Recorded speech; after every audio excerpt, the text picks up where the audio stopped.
Come pilgrims, come poets, come people of God. In peace, in play, in prayer, and in love. Amen.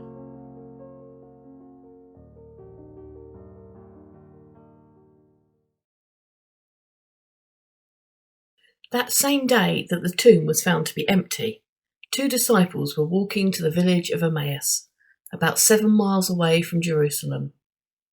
They were deep in conversation, going over all the things that had happened. Jesus came up and walked along with them, but they didn't recognise who he was. He asked them, "What are you discussing so intently?" They stared at him. "Are you the only one in Jerusalem who hasn't heard what's happened during the last few days?" They told him about Jesus, a prophet, blessed by both God and the people, how the priests and the leaders had betrayed him and crucified him, how the tomb was now empty. Jesus said to them, "So thick-headed, so slow-hearted, why can't you simply believe all that the prophets said? Do you not see that these things had to happen?" And he started at the beginning, pointing out everything in the scriptures that referred to him. They came to the village. Jesus acted as if he was continuing on the road, but they invited him to stay and have supper with us. So he went in with them. He sat down at the table, and taking the bread, he blessed it, and broke it, and gave it to them. At that moment they recognized him, and he disappeared. They didn't waste a minute. They were up and on their way back to Jerusalem. And the rest is a story for another day.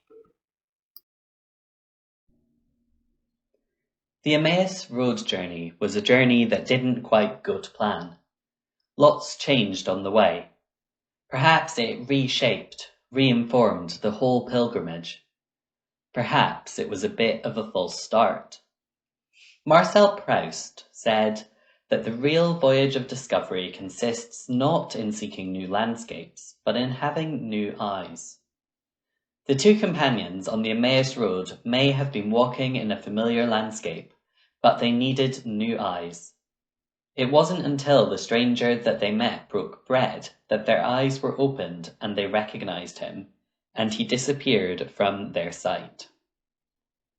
There are 3 ways we could read this. It's possible that these companions had never seen Jesus before, had only heard about him, and weren't certain what he looked like. After all, even newer artistic images of Jesus vary widely.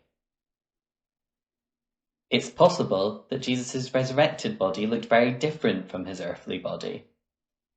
That seems unlikely though, as we know that he still had his scars.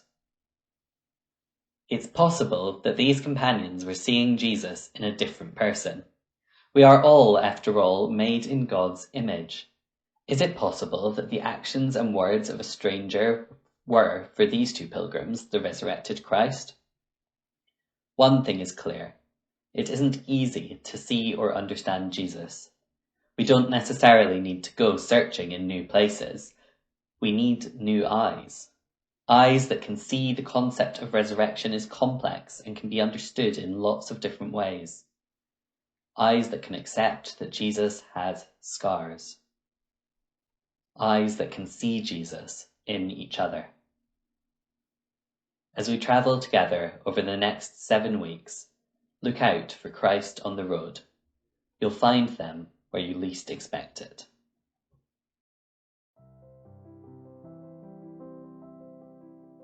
We are a pilgrim people, always on the road travelling together, walking the way and talking away, singing, praying, learning, laughing. With a confident stride or a hesitant shuffle, one more step along the world we go. We say we want to walk your way, but the path you send us on is rocky. This pilgrim's path is the road less travelled. There are ruts and rocks and potholes. We are sorry for the time we've looked around for an easier path, the nice, smooth, paved road. The one with benches to rest on, cafes for a coffee, and signs to reassure us we're heading in the right direction.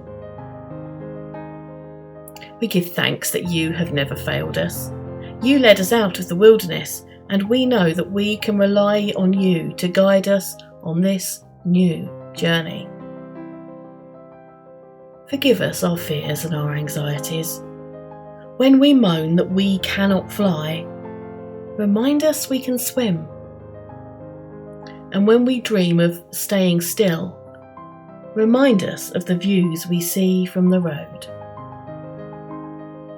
Strengthen us, for we are your pilgrim people, always on the road, travelling together, walking the way and talking away, singing, praying, learning, laughing, with a confident stride or a hesitant shuffle. One more step along the world we go. Amen.